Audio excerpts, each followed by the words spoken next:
Welcome back to the channel and Merry Christmas. Today I've actually bought a new stock that I have added to my portfolio. I know that's quite rare because I've not really bought a new stock in probably over a year now, and I've only been holding 2 holdings. This is part of my strategy change in which I've realized the mistakes I've made, or some of them. I'm still likely making a few, and what I've done is I've decided to adapt my approach going forward. That main strategy here was that I had a very high exposure to 1 or 2 stocks which presented significant portions of systematic risk.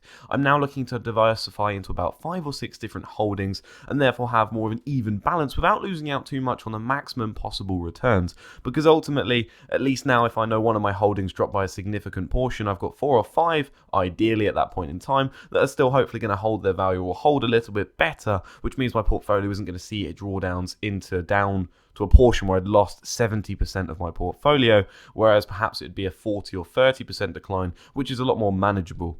Whilst I can likely stomach the risk, and I have proven to do so before, the point here isn't about the stomach for it, but rather just not taking the needless levels of risk when it's literally not needed. Instead, knowing that, okay, look, this stock's fallen by a significant portion.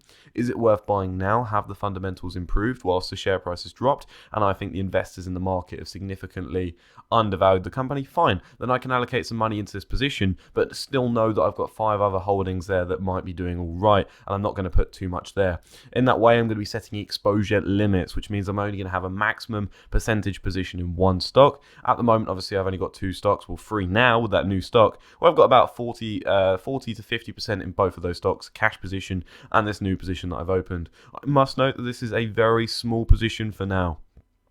That's because it's a new stock, it's a new holding, and it's one that I'm going to build up slowly over time, but I'm likely to set a limit on this exposure to 15%. Whilst I'm happy for my largest position to have a maximum exposure of 40% once I've got enough holdings, that again is an extreme. I do want that to come down, but I'm not going to reduce my exposure to my favorite companies. Instead, I plan to invest in other companies and let their exposures increase as well. So 15% is the max I'd like on this one, and really it's because it's a lower volatility stock. It's a stock that has less beta volatility, and it's a company that has got more consistent free cash flow and earnings, and it's not going to really be struggling as much in the likes of a recession. It's relatively recession proof, and it means that whilst I've got my discretionary spending companies like Boohoo, I've got less discretionary but still described as obviously discretionary spending with the hobby stuff or the hobby gaming with Games Workshop. I'll now have another company that is diversified into a different industry that is likely going to fare a little bit better,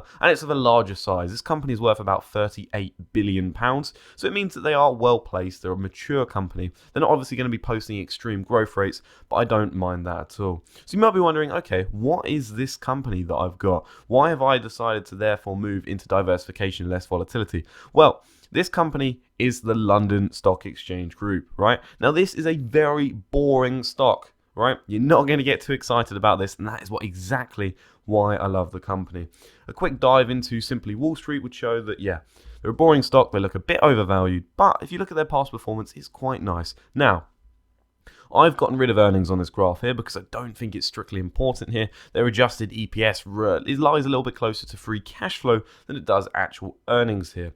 And therefore, on a price to earnings ratio, if we look at their valuation, they're at 42 times, which I don't think is fair for a financial company, especially one like this. Now, you might go, okay, well, hold on here. Their revenue has quadrupled over the space of a year. What's happened there? Large acquisition of Refinitiv. So obviously, we're going to see this come into line. Now, that could be an issue for the company, obviously, because the issue is here that it's such a big acquisition. How well can the London Stock Exchange Group integrate Refinitiv into their offering? And I think they're going to put a lot of focus onto it, and therefore they're going to be able to achieve this, but it might mean for the next few years that they're still going to have some higher operating costs and some more struggles as they look to streamline the operations and combine the two. However, I do think the overall long-term outlook for Refinitiv is very positive, and it really does add to their overall offerings. A company like the London Stock Exchange Group, for instance, makes money through listing fees. So when you obviously initially become public to the markets, there's a listing fee attached. It's not free. Obviously, the company is raising capital via shareholders, and obviously they're going to take a cut from that. You've also got annual listing fees, which is something I didn't actually know about until very recently, but that is obviously a reoccurring, almost subscription-based payment that is obviously very helpful. However, another bear case in the likes of the London Stock Exchange Group here is that they've actually seen the total number of listed companies on their market decrease over time.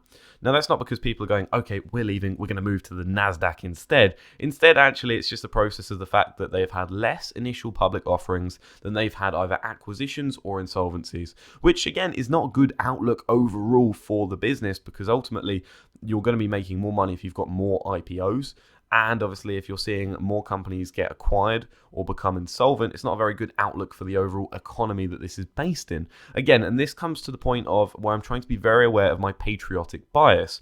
Now, this has been flagged before, and it's like, okay, I only hold UK stocks for now, so I need to be very mindful of the ones that I invest into and how much portion of my equity I place into that. At the moment, obviously, I've got a 100% exposure to UK equities. Well, at least in my ISA. Well, I'll expand upon that in another video. The idea here is that now, because I look at the UK markets frequently, I live in the UK, it's very easy for me to understand and identify quality companies in the UK.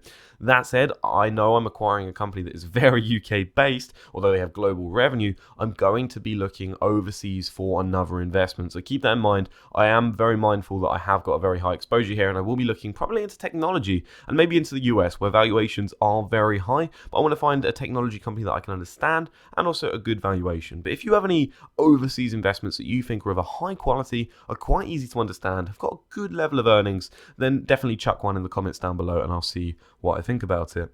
But going back to London Stock Exchange Group, obviously they make money through those listing fees, as I mentioned earlier. They've also got real-time data where they sell that to traders and financial institutions. Again, it's a very simple business process, but at a very top level. I'm not going to pretend to understand the micro aspects of this business and understand every single revenue stream, because it is a massive company and there's no way I'm going to be able to understand all of this. They've got over the market or over the counter market, I call it variance, but it's derivatives, and obviously that is something that I can't even pretend to understand in the lightest. But again, as I continue on with my accountancy studies with SEMA, I would hope that I would get a better understanding of this, and it would become a little bit more beneficial in my overall business understanding for the stock markets.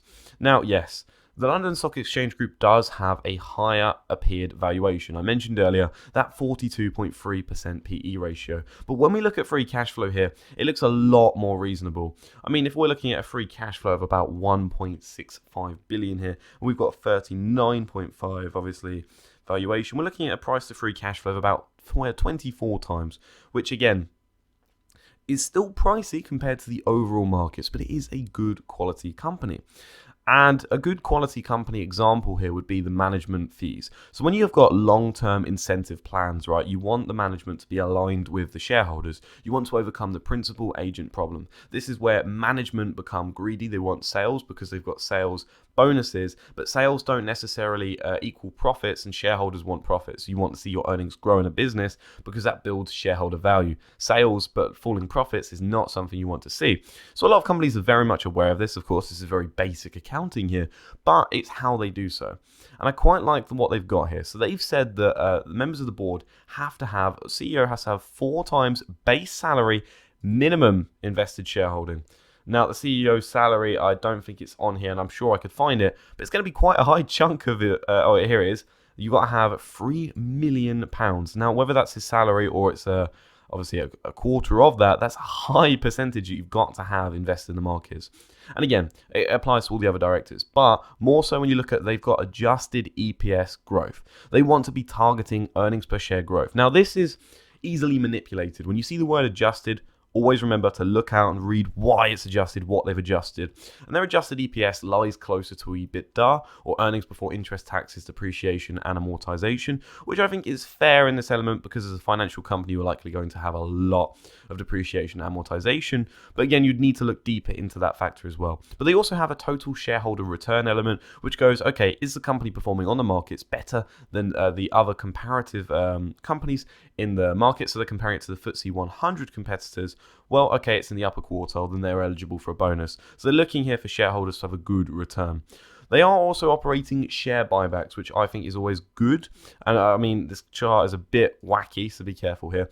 What you can see is that when they initiated it in June, it's been steadily decreasing over time, and this has been a nice trend. Now, if they continue on with share buybacks, this is obviously going to artificially increase their earnings per share. So that's one thing to look out for, because if they're going to start wasting a load of money into buybacks when the company is necessarily at a premium, this is obviously going to tick their boxes for a salary or a higher bonus, and that could be a red flag. Then again, I would hope that they are better than this, but again, we need to keep an eye on that, and that is a potential risk there. In terms of their dividend, they're yielding about 1.4%. They pay biannually, and again, it's not really a high yield dividend payer, but the advantage really, and you can see over the history here, it's not really had a high yield over time, but the advantage truly is with their dividend history and how much they're able to grow it over time. I mean, this chart looks great. Obviously, they slashed it very briefly, and I think that was a change in reporting period, if anything, and that's why it appears to have gone down. But since then, over the last 15 years, they've grown their dividend on average by 12% per year. This has increased over time. In the last 10 years, it's been 14%. The last 5 years, it's been 17%. This is a very strong dividend growth rate and very impressive. Whilst you're getting a 1% yield now, over time, if you're holding as a long-term investor, then you're going to get quite a good return on that dividend payment, and that's something that very much interests me. Again, I'm not invested primarily for dividends, but let's say I'm looking to hold this investment for potentially the rest of my life.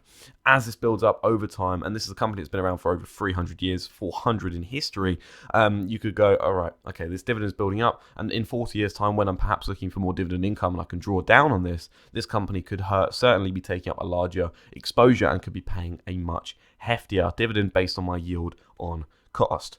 So that's the new company I've acquired. You can see here in my portfolio that it only represents a very, very small portion. My spreadsheet needs updating. I'm going through and rehauling the whole of this to make it a lot easier to lay out. I'm going to be doing it on Excel instead because I've got a lot more experience with Excel than Google Sheets. But you can see here that before I did hold the London Stock Exchange Group in the past, and I held about 20 odd shares. I actually took quite a profit on it where I bought around about £82 a share, sold at about £89 a share, and took, as I say, a good bit of profit, but then I invested it into Boohoo, which has obviously gone quite downhill.